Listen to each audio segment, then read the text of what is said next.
ওম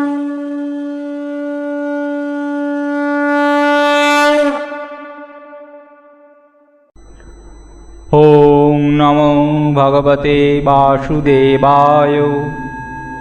স্বামী প্রজ্ঞাদাস কাঠিয়া বাবাজি রচিত গীতা চিরন্তন থেকে অষ্টম অধ্যায় অক্ষর ব্রহ্মযোগের শেষ অংশ। যত্র কালে তনাবৃত্তিমাবৃতিং চৈব যোগিন প্রয়াতা জান্তি তং কালং বক্ষামি ভরতশ্রভ। হে ভরতশ্রভ, যে কালে গমন করিয়া যোগীগণ অনাবৃত্তি এবং আবৃত্তি পুনরাগমন প্রাপ্ত হন, সেই কালের বিষয়ে বলিতেছি। ভক্তি দ্বারা শ্রী ভগবান লাভ হয়। শ্রী ভগবানকে লাভ হইলে আর সংসারে আসিতে হয় না। যাহারা শ্রী ভগবানকে লাভ করিতে পারেন না বা আত্মাকে দর্শন না করিয়াই শরীর ছাড়িয়া যান, তাহাদের আবার সংসারে ফিরিয়া আসিতে হয়। মুক্ত পুরুষ যে পথে গমন করিয়া আর ফিরিয়া আসেন না এবং অতৃপ্তি মানুষ ওই মৃত্যুর পর যে পথে গমন করিয়া আবার প্রত্যাবর্তন করেন, শ্রী ভগবান পরের শ্লোকগুলিতে তাহা বলিতেছেন। এই শ্লোকে যে কাল শব্দটি ব্যবহার করা হইয়াছে তাহার অর্থ রাস্তা, কারণ পরবর্তী 26 এবং 27তম শ্লোকে কাল শব্দকে গতি এবং স্মৃতি শব্দের দ্বারা বোঝানো হইয়াছে। গতি এবং স্মৃতি শব্দের অর্থ পথ বা রাস্তা। এই দুইটি রাস্তার নাম দেবযান এবং পিতৃযান। পিতৃযান মার্গে যাহারা গমন করেন তাহাদের সকলকেই আবার আসিতে হয়। ছান্দোগ্য উপনিষদে আছে, এই শরীররূপ ব্রহ্মপুরে হৃদয় পুণ্ডরিক নামক জায়গা আছে, তাহা আত্মার বাসস্থান।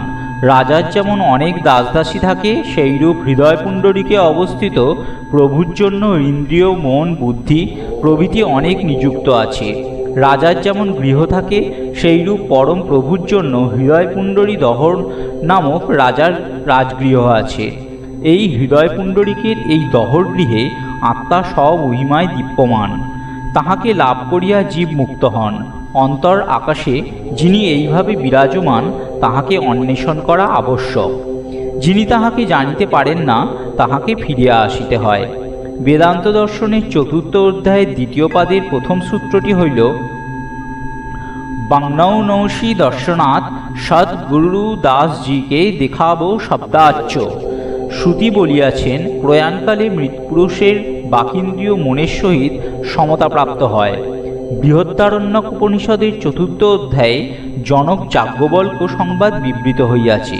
এই জীবাত্মা ব্রহ্ম, ইনি বিজ্ঞানময়, মনোময়, প্রাণময়, চক্ষুময়, শ্রোত্রময়, পৃথিবীময়, অপময়, বায়ুময়, আকাশময়, তেজময়, অতেজময়, কামময়, অকামময়, ক্রোধময়, অক্রোধময়, ধর্মময়, অধর্মময়, যাহা কিছু প্রত্যক্ষ অপ্রত্যাক্ষীভূত তৎসর্বসমময়। যিনি যেরূপ কর্ম আচার বিশিষ্ট হয়েন তদ্রূপী হয়েন। সাধু কর্মকারী সাধু হয়েন, পাপ কর্মকারী পাপী হয়েন। পুণ্য কর্মকারী পুণ্যজনী প্রাপ্ত হন, পাপ কর্মকারী পাপজনী প্রাপ্ত হন। যিনি যদ্রূপ কর্ম করেন তিনি তদ্রূপ অবস্থায় প্রাপ্ত হন। তৎসম্বন্ধে এইরূপ শ্লোক উক্ত হইয়াছে। তদেব শক্তঃ সহ কর্মনৈতি লিঙ্গং মনোযত্র নিষক্তমস্য প্রাপ্যতং কর্মণ্যস্থ যৎ কিঞ্চেহ কর্তয়ং। ইহলোকে জীব যে সকল কর্ম করেন তাহাতে তিনি আসক্ত চিত্ত হইলে সেই আসক্তির কারণে তৎসহ পরলোক হইয়া তাহা ক্ষয় না হওয়া পর্যন্ত পরলোকে তাহার ফলভোগ করিয়া থাকেন। ভোগান্তে পরলোক হইতে পুনরায় ইহলোকে কর্ম করণার্থ প্রত্যাগমন করেন। কামনাবান পুরুষের সম্বন্ধে এক্ষণে বলা হইতেছে, যিনি অকাম, নিষ্কাম, আপ্তকাম ও আত্মকাম, তাহার প্রাণ সকল উৎক্রান্ত হয় না, তিনি ব্রহ্ম হইয়া ব্রহ্মকেই প্রাপ্ত হয়েন। সকাম পুরুষ প্রয়াণকালে দুর্বল হইয়া মোহিতের ন্যায় পতিত হন, তখন তাহার প্রাণ ইন্দ্রিয় সকল অভিমুখে আগমন করে। সেইরূপ চক্ষুরাদি ইন্দ্রিয়দিগকে গ্রহণ করিয়া হৃদয় প্রদেশে গমন করেন, তখন চাক্ষুষ পুরুষ আদিত্য চক্ষুরিন্দ্রিয়কে অনুগ্রহ করা হইতে বিরত থাকেন। তাই পুরুষের আর তখন রূপজ্ঞান হয় না, অর্থাৎ সেই জীব তখন আর দেখিতে পায় না। চক্ষু তখন আত্মার সহিত একীভূত হয় এবং লোকে বলে অমুক দেখিতেছে না। এইভাবে অন্যান্য ইন্দ্রিয়সমূহ আত্মার সহিত একীভূত হয়। লোকে বলে তিনি ঘ্রাণ করিতেছেন না, শ্রবণ করিতেছেন না, কিছু বুঝিতে পারিতেছেন না। তখন তাহার হৃদয়ের অগ্রভাগ আলোকিত হইয়া ওঠে। জীব ইন্দ্রিয়সমূহকে গ্রহণ করিয়া হৃদয়স্থিত নারী মধ্যে আগমন করে, তখন তাহাও প্রজ্বলিত হইয়া ওঠে। তখন ভবিষ্যতে যে যে দশা প্রাপ্ত হইবে তদ্বিষয়ক ভাবনার উদ্ভব হয়। সেই সময় তাহার ভাবনাময় শরীর হয়। তিনি তখন কর্মসংস্কারকে সঙ্গে লইয়াই দেহ হইতে গমন করেন। বিদ্যা, কর্ম ও পূর্ব প্রজ্ঞা তাহার অনুসরণ করে। তং বিদ্যা কর্মণি সমন্নারভতে পূর্ব প্রজ্ঞা চ কর্মানুসারে তং ভোগ সকল পরলোক ভোগে। সকাম কর্মকারী জীব পরলোক হইতে নিষ্ক্রান্ত হইয়া ইহলোকে পুনরায় কর্ম করিবার জন্য আগমন করেন। নিষ্কাম পুরুষ সম্বন্ধে এই নিয়ম নয়। তাহাদের প্রাণ আর উৎক্রান্ত হয় না, তিনি ব্রহ্মকে পাইয়া ব্রহ্ম হইয়া যান। ন তস্য প্রাণা উৎক্রামন্তি ব্রহ্মৈব শণ ব্রহ্মাপতি। অগ্নিজ্যোতিরহ শুক্ল ষণ্মাসা উত্তরায়ণম তত্র প্রয়াতা গচ্ছন্তি ব্রহ্ম ব্রহ্মবিদৌ জনা। অগ্নি জ্যোতি দিবস শুক্লপক্ষ উত্তরায়ণ 6 মাস।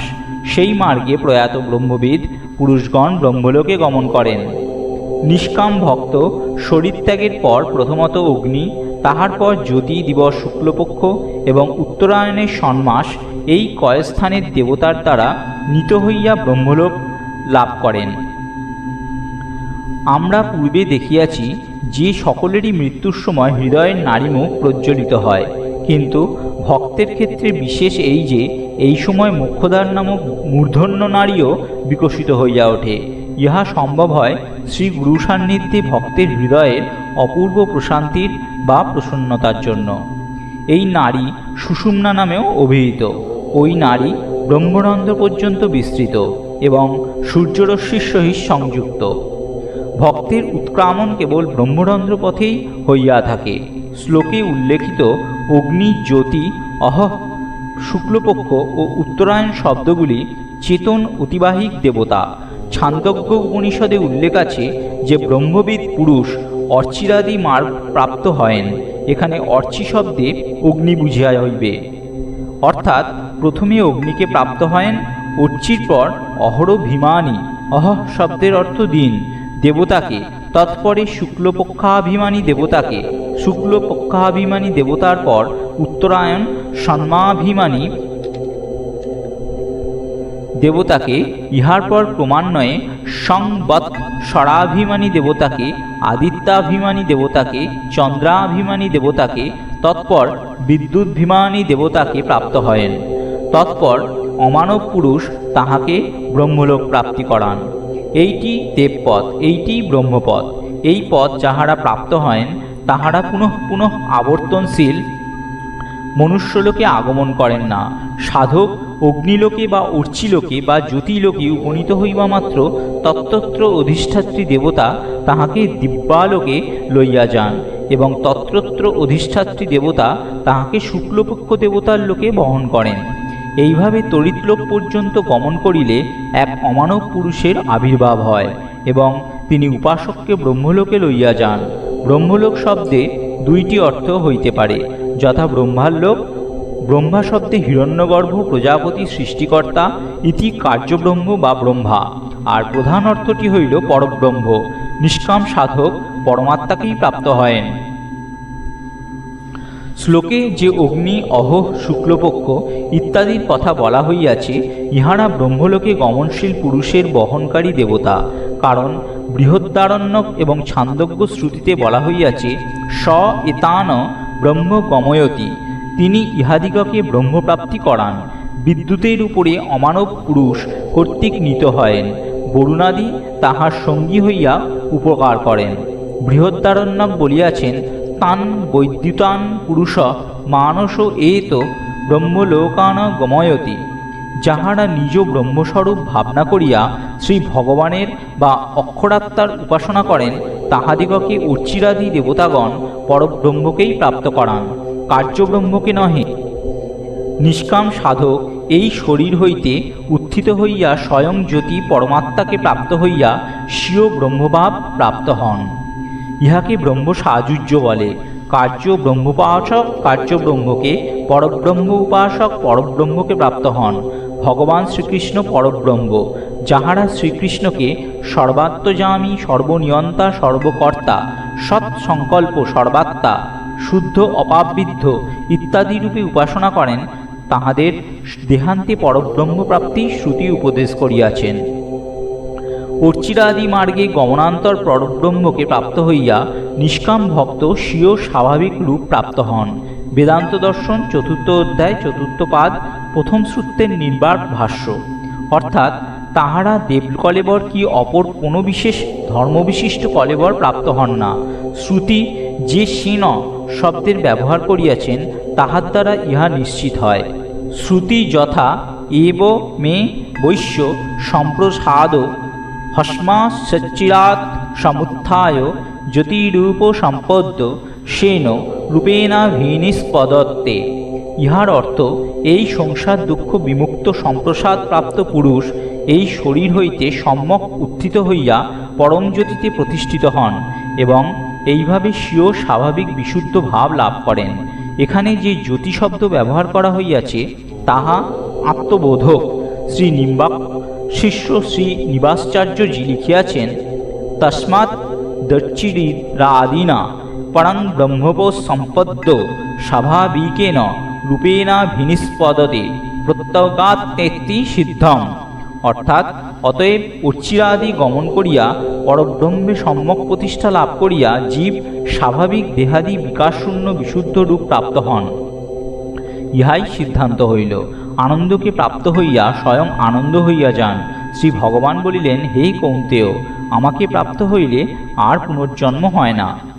বেদান্ত দর্শনের 4th অধ্যায়ের 2য় পাদের 18 সূত্রটি হইল, নিশি নেতি চেন্ন সম্ভদস্য যাবদ্দেহ ভাবিত্তা দর্শয়তি চ। এই সূত্রের বক্তব্য এই যে, রাত্রিতে মৃত নিষ্কাম সিদ্ধ ভক্তের পরব্রহ্ম প্রাপ্তি হয় না। ইহা বক্তব্য নয়। কারণ নিষ্কাম ভক্তের যে পর্যন্ত দেহ থাকে, সেই পর্যন্তই কর্মসম্বন্ধ থাকে। যে কোনো কালে দেহত্যাগ হোক, দেহত্যাগ হইলেই তাহার পরব্রহ্ম প্রাপ্তি অবশ্যম্ভাবী। কারণ শ্রুতি স্পষ্টভাবেই বলিয়াছে, তস্য তাবদেব চিরং যাবন্য বিমুক্ষেহেত সম্পস্যে। অর্থাৎ ব্রহ্মপ্রাপ্তি বিষয়ে তদ্দিনই বিলম্ব, যতদিন কর্মসম্বন্ধ রহিত না হয়। ইহার পরবর্তী সূত্রটি হইল, অতশ্চায়ন নেহপি দক্ষিণে। এই সূত্রের বক্তব্য, দক্ষিণায়নে মৃত হইলেও ভক্তের পরব্রহ্ম প্রাপ্তিতে বাধা হয় না, তিনি ব্রহ্মকেই প্রাপ্ত হন। ভীষ্ম দক্ষিণায়নে উৎক্রান্ত হইলে তাহার যে সদ্গতি হইত না এমন নয়। ইহা শ্রী শঙ্করাচার্যের বক্তব্য। ভীষ্ম কেবল লৌকিক বিশ্বাসের অনুরূপ অনুষ্ঠান করিবার অভিপ্রায়ে বানাহত দেহ হইতে জীবনকে উত্তরায়ণকালের আগমন পর্যন্ত বিচ্ছিন্ন হতে দেন নাই। ধূম রাত্রিস্তথা কৃষ্ণ জন্মাশা দক্ষিণায়নম তত্র চান্দ্রমসং জ্যোতির্যোগী প্রাপ্য নির্বর্ততে। ধূম রাত্রি, কৃষ্ণপক্ষ এবং দক্ষিণায়ন 6 মাস। সেই মার্গে যোগী পুরুষ জ্যোতির্ময় চন্দ্রলোক প্রাপ্ত হইয়া পুনরাগমন করেন। সকাম ব্যক্তিগণ ধূম রাত্রি, কৃষ্ণপক্ষ ও দক্ষিণায়ন 6 মাস এতধিষ্ঠাত্রী দেবতাগণের পথে অর্থাৎ পিতৃযান পথে প্রয়াণ করেন। তাহারা চন্দ্রলোকে গমন করেন এবং চন্দ্রমার জ্যোতিস্বরূপ স্বর্গলাভ প্রাপ্ত হইয়া ইহজগতে সকামভাবে তাহারা যে দান পুণ্যাদি কর্মসকলের ফল ভোগ করেন এবং ভোগান্তে পুনরায় মর্তলোকে ফিরিয়া আসেন। ছান্দোগ্য উপনিষদের 5ম প্রপাঠকে বর্ণিত আছে, যাহারা গ্রামে বা জনপদে গৃহস্থরূপে বাস করিয়া জনহিত কর্মের দ্বারা সকাম উপাসনা কর্ম করেন, তাহারা মরণান্তে ধূমাভিমানী দেবতাকে প্রাপ্ত হন। তদনন্তর রাত্রি দেবতা, কৃষ্ণপক্ষ দেবতা, দক্ষিণায়ন দেবতা পিতৃলোক হইতে চন্দ্রলোককে প্রাপ্ত হন। চন্দ্রলোকে প্রাপ্ত হইয়া তাহারা অন্ন অর্থাৎ দেবভোগ্য হন। যাহারা সকাম উপাসক, তাহাদের কাম্য কর্মফলে স্বর্গভোগের পর পুনরায় প্রত্যাবর্তন করেন। নিষিদ্ধ কর্মকারীগণের ক্ষেত্রে নরকভোগের পর পুনর্জন্ম লাভ হয়, কিন্তু ক্ষুদ্র কর্মকারী পশুপক্ষী কীটপতঙ্গাদি জীবের এই ইহলোকেই পুনঃ পুনঃ জন্ম লাভ হয়। শুক্ল কৃষ্ণে গৌতি হেতে জগত শাশ্বত মতে একয়া যাত্তনাবৃত্তি মন্ননা বর্ততে পুনঃ। জগতে শুক্ল ও কৃষ্ণ দুইটি মার্গই নিত্য বলিয়া অভিমত। একটির দ্বারা অনাবৃত্তি লাভ হয়, অন্যটির দ্বারা পুনরাগমন করিতে হয়। দেবযান মার্গ প্রকাশময়, আলোকময়, তাই এই গতিকে শ্রী ভগবান শুক্লগতি বলেন। পিতৃযান মার্গ ধূমাচ্ছন্ন, তমময়, অন্ধকারাচ্ছন্ন, তাই এই মার্গকে শ্রী ভগবান কৃষ্ণগতি বলিয়াছেন। প্রবাহরূপে সংসার অনাদিকাল হইতেই বহমান, তাই এই দুই প্রকার গতিকে শ্রী ভগবান শাশ্বত বলিয়াছেন। শ্রী ভগবান আবারও বলিতেছেন, শুক্লগতি লাভ হইলে আর ফিরিতে হয় না, কৃষ্ণগতি লাভ হইলে আবার ফিরিয়া আসিতে হয়। যদি আমরা আর এই দুঃখময় সংসারে ফিরিতে না চাই, তবে আমাদের এখন থেকেই নিষ্কামভাবে ভগবত ধারণা করিতে হইবে। নৈতে স্মৃতি পার্থ জানন যোগী মুহ্যতি কশ্চন তস্মাৎ সর্বেষু কালেষু যোগযুক্ত ভবার্জুন। হে পার্থ, এই দুই মার্গ জানিয়া কোনো যোগী মোহপ্রাপ্ত হন না। অতএব হে অর্জুন, সর্বদা যোগযুক্ত হও। এই সকলই মৃত্যুর পরের কথা, ইহা শ্রী ভগবানই বলিতে পারেন। তিনি দয়া করিয়া মৃত্যুর পরের খবর আমাদের কাছে প্রকাশ করিলেন। ইহা জানিয়া আমাদের সাবধান হইতে হইবে।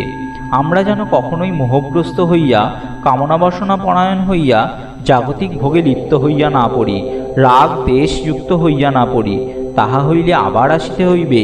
জাগতিকভাবে কাহারও প্রতি অভিমানী হইয়া পড়িলেও আসিতে হইবে। যে কোনো রূপে সংসার মনকে অধিকার করিয়া রাখিলেই আসিতে হইবে। ভক্ত শ্রী ভগবানের চরণে ভক্তি লাভ করিয়া, তাহার চরণে ঐকান্তিক অনুরাগ লাভ করিয়া সম্পূর্ণ নির্ভয় হইয়া যান, তিনি একান্তভাবে শ্রী ভগবৎ নির্ভর হইয়া নিশ্চিন্ত হন। এইরূপ শ্রী ভগবৎ কৃপায় আর কোনোদিন মোহগ্রস্ত হন না। তাই শ্রী ভগবান অর্জুনকে উপদেশ দিতেছেন, তুমি সবসময় নিষ্কামভাবে শ্রী ভগবৎ প্রীতি বা প্রসন্নতা লাভ করবার জন্য কর্ম করো। বেদেষু যজ্ঞেষু তপস্যু চৈব দানেষু যৎ পুণ্যফলং প্রদিষ্টম অত্যৈতি তৎ সর্বমিদং বিদিত্তা যোগী পরং স্থানমুপৈতি চদ্দম। ইহা অবগত হইয়া বেদে, যজ্ঞে, তপস্যায় এবং দানে যে পুণ্যফল উপদিষ্ট হইয়াছে, যোগী সেই সমস্ত অতিক্রম করেন এবং সনাতন পরমপদ প্রাপ্ত হন। সাধক শ্রী ভগবানের প্রসন্নতালব্ধ বুদ্ধির সাহায্যে এই জগতের সর্ববিধ সুখভোগকে এবং মৃত্যুর পর সমস্ত সুখভোগকে ও সর্বপ্রকার ইহজাগতিক এবং পারলৌকিক সুখভোগের কামনাকে পরিত্যাগ করেন। ইহাকে বৈরাগ্য বলে। শ্রী ভগবানের চরণে ঐকান্তিক প্রেমী তাহার সর্ববিধ সুখভোগের আকাঙ্ক্ষাকে নাশ করে। তিনি নির্মল শান্তি লাভ করেন। সমস্ত সুখভোগকে তুচ্ছ জ্ঞান করিয়া তিনি বিষ্ণুর পরমপদ লাভ করেন। এই সাথেই শেষ হল আজকের সাধ্যায় এবং অষ্টম অধ্যায়ের পরিসমাপ্তি। ওম নমো ভগবতে বাসুদেবায়।